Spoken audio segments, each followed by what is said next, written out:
Engine's had a bit of time now to drip itself off a little bit.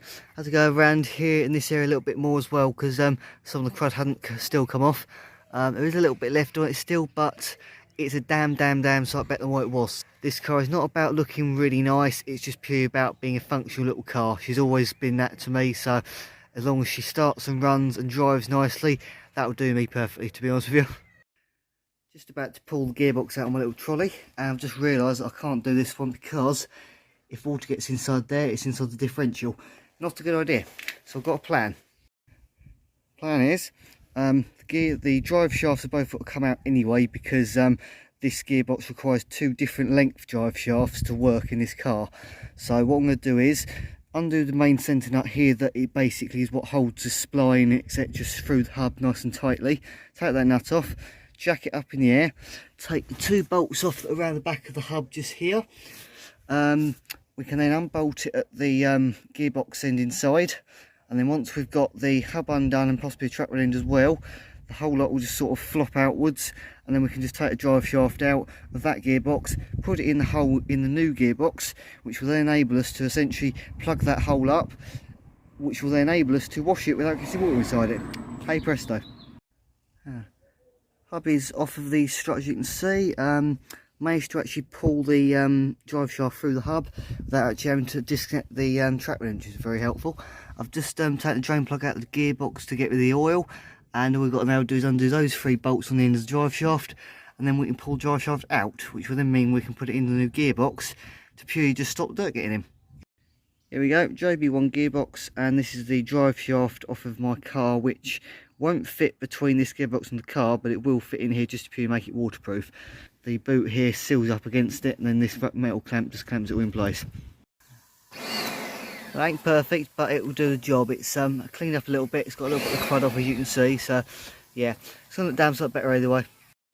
While it's all out and apart, I'm just going to take the pressure plate off, check the friction plate. A isn't rusted to the flywheel, and B actually has some good meat on it. If there's any doubts, I know the clutch in the car itself is good, so probably if there's any problems with this one, I'll just transfer it straight across. Well, to say I'm not sure about this is an unstamped century. This side you can see some of the grooves have started to disappear, and it's actually quite close to that top rivet there, so I'm going to guess that that's probably going to be quite worn out. On the top side, you can see sort of where the groove is starting to become part of that hole there, and the tops haven't got much before they start intruding on that top of that rivet there. So what I'm going to do is leave it all apart for now, and we're going to take the engine gearbox out the car, separate them, and we'll have a look at that clutch friction plate, because when I drove the car to where it is now, it was biting quite a nice spot. So I'll check that pressure plate and friction plate, and I'll probably just end up swapping the pair over, because that way I know damn well I'm getting the best bargain. Hello everyone, doing a little bit of progress on the 5 today, Mark II. Basically just preparing to get this engine and gearbox out. Obviously we took the drive shaft out of that side yesterday to enable us to use it to clean up the other gearbox without getting water inside the diff. I've basically just gone round. It's a really simple system in here, really. You've got the wiring loom that goes around the back here to start the motor, runs around the front here to the earthing bolt there. It obviously then feeds the oil pressure switch, which is just there, alternator that would normally sit just here, and that's about it really. There's nothing really to these cars. Water pipes here that all just obviously attach the water pump to the matrix and water pump to the carburetor heating system. Yeah, then you got the choke cable, which I've already taken off just there, which goes on a clip there and then literally hooks on that little hot bit there. The accelerator cable is again another little hook system that goes through there and holds on. Spring goes on there, so that's all off. I've taken the distributor cap off with all the leads, because the cap is only about a year or so old and it hasn't really done very many miles, so it makes sense to keep hold of that. Rotor doesn't look so good, so I'll leave that alone. We've got to steal this fuel pump off of here. I may well put a different pump on the new engine though, because this car does actually have a return pipe, which is this one here, whereas obviously this pump, it's normally matched up to this regulator actually, to be fair.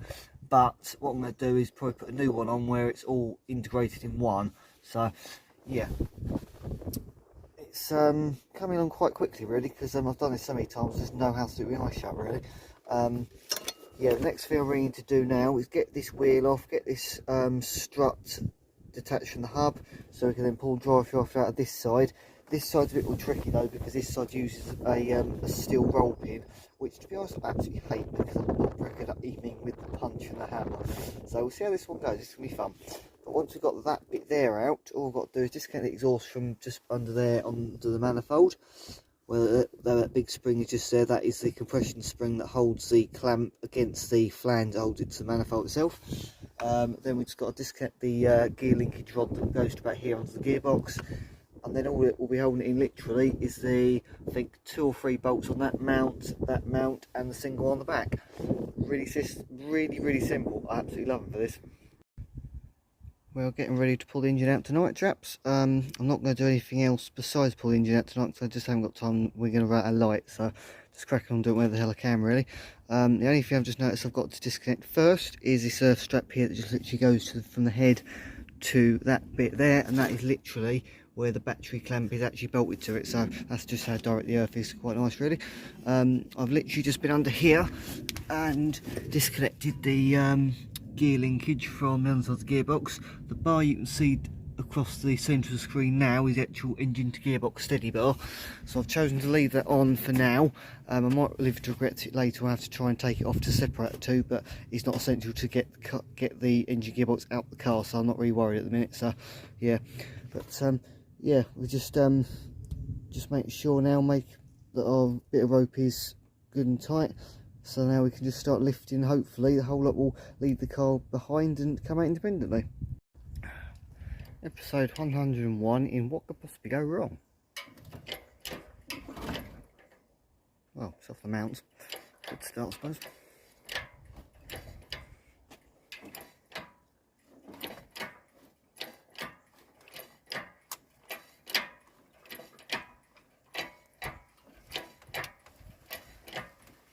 Make sure there's nothing stopping us, like the fact that it's currently trying to eat its 6-ohm expansion bottle bracket, as per usual.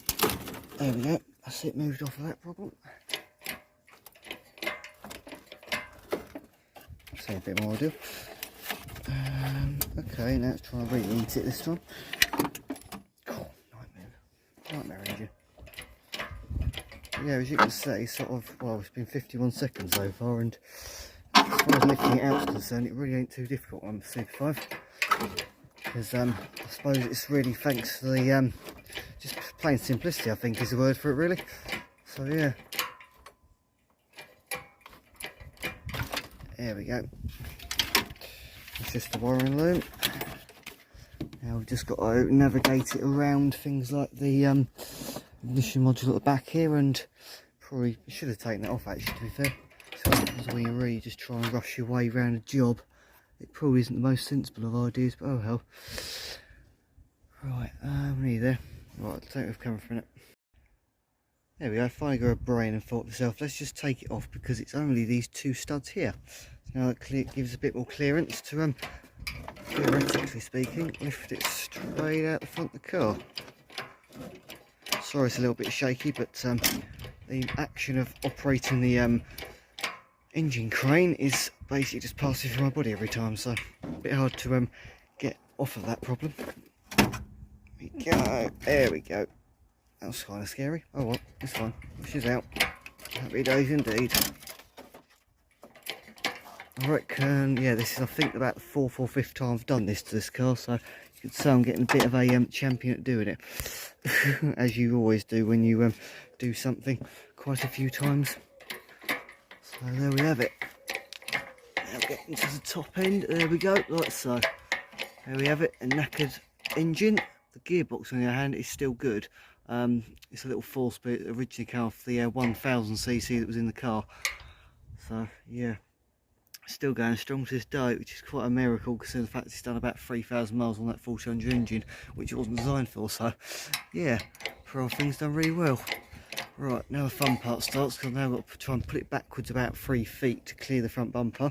And once it's on the floor, I'm going to take the gearbox off it, take everything off this engine that I can possibly save for using again. Alternator bracket, front engine mountings, they're the same on the new one. So there we have it.